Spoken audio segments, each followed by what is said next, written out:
We're going to start off today by protecting our styrofoam balls from the spray paint. We're going to coat both the balls with the Elmer school glue. Once we've completed coating the balls with the Elmer school glue, we will set them aside for 2 to 3 hours to dry, and then we'll be ready to move on to our next step.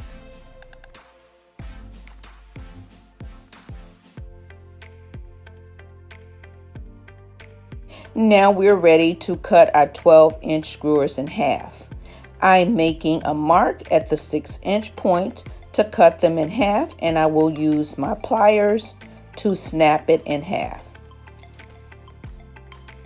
To complete one 5.5-inch ball, you're going to need at least 2 packs of the 12-inch skewers, and I did purchase them from Dollar Tree, and you're going to have to cut them in half to complete at least one of the balls.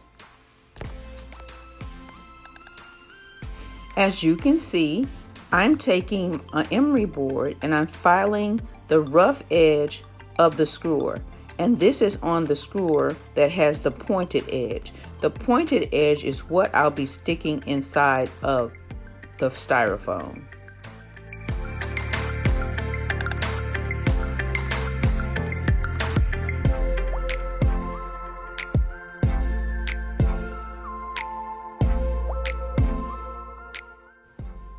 Once all your sticks is cut, now it's time to put your sticks into the styrofoam ball. I'm starting with the pointed edge ones. I am putting one at the top, one at the bottom, and one on either side. That's north, east, south, and west. Once you've accomplished that, you start adding sticks in between each of those. Now you just want to keep adding skewers around the perimeter of the ball. Once you've added your skewers and they're approximately a 1/4 inch apart, you want to start adding skewers to the top side of your ball. Working your way around the top side of the ball to the side of the ball.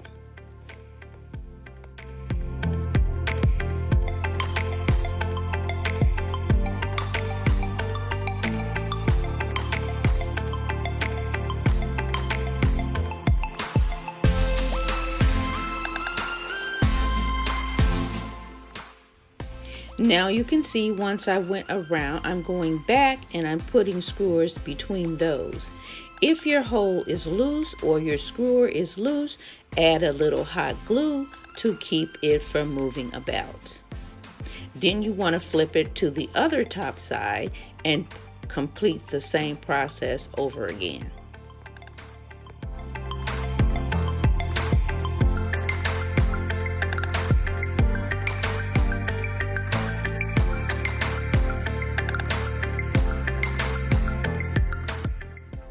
Once I have more than half my ball completed, I'm turning it upside down, and in the middle I'll take my dowel, my 12-inch dowel, and I will poke it through the center of the ball as far as I can get it in. Then I'll take my hot glue gun and secure it firmly in place. And this is what it should look like. Now I'm ready to continue adding skewers all the way until I reach the dowel in the middle. I found an old plaque. I'm placing my dowel in the center of the plaque to hold it firmly as I continue to work on the bottom half of my ball. And here I'm working on my smaller wall starbursts. I thought my recorder was recording, but it wasn't. And what I did was added a piece of cardboard to the back of the starburst. You see me now adding glue to the outer edges of the cardboard to ensure that it is attached to the styrofoam. Because I wasn't recording, as you can see here on the table, I also have put my larger starburst in a box. So what I did was took some rocks that I got from the Dollar Tree. I added them to the bottom of the box. I took Elmer's school glue. I poured it inside of the box. Then I took the top and put on the box, adding a hole through the middle, took the dowel from the starburst and pushed it all the way down through the center of the box. Now once I'm done, I will take hot glue and put it around the top of the box to ensure that my dowel doesn't come out and that it is standing upright straight. Now I'm ready to take my starbursts outside to spray paint them black.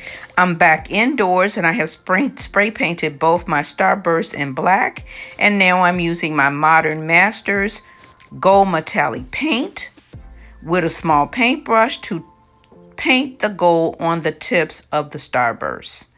I would have used my spray paint, but it is like 3 degrees outside and very cold, so I decided to use the paint instead. I have my black acrylic paint ready for any touch-ups that may be needed on the ball or the screwers.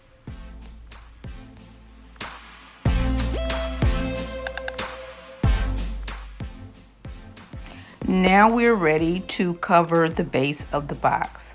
My inspiration picture has it standing on a marble stand. So what I've done is cut a piece of marble contact paper in the gold to wrap the base of the box. As you can see at the top of the screen, here are some pictures of my inspiration for the starburst.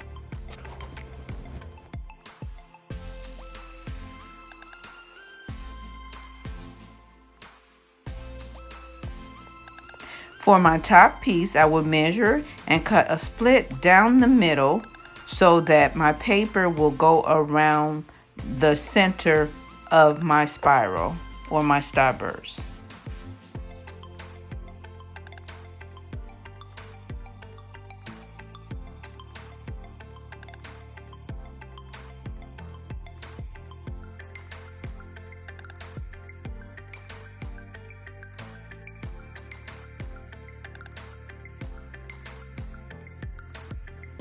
I decided to embellish my box a little bit more to make it stand out.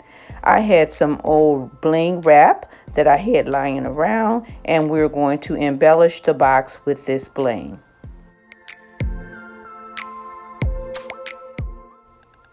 This project is just being done with things I have left around the home from other projects. Again, it is so cold outside and we have about 30 inches of snow on the ground. So this is just keeping me busy with what I have at home.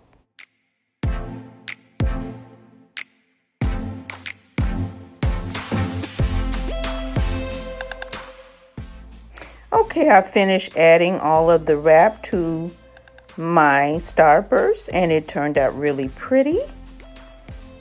Really pretty. And I've also completed the wall starburst.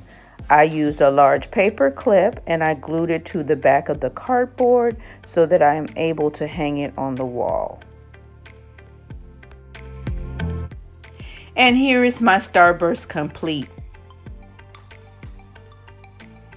It's hanging on my wall next to the 3 inspiration pieces. The 3 smaller inspiration pieces are made of metal. And mine, of course, is made of a bag of dollar screwers. Can hardly tell the difference. And here is my starburst on the stand. The inspiration came from Pinterest. And again, I think it turned out just beautiful. Now I have placed them in my foyer right when you enter my home, and I think they work out beautiful here.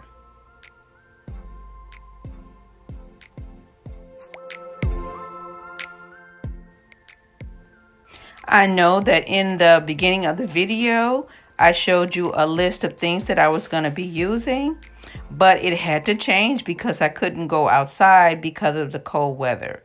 But if you have any questions about anything that I've used to make this, let me know in the comment section, and I'll be happy to get back with you and share the details.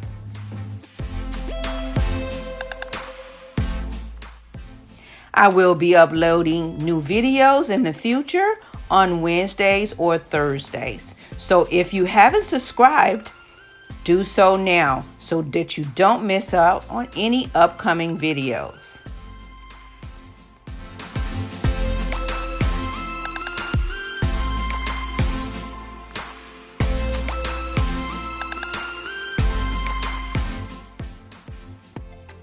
I want to say thanks to everyone for watching. I truly have enjoyed doing this video, and I hope you have enjoyed watching. Have a wonderful, wonderful evening. God bless, and I'll see you in the next one.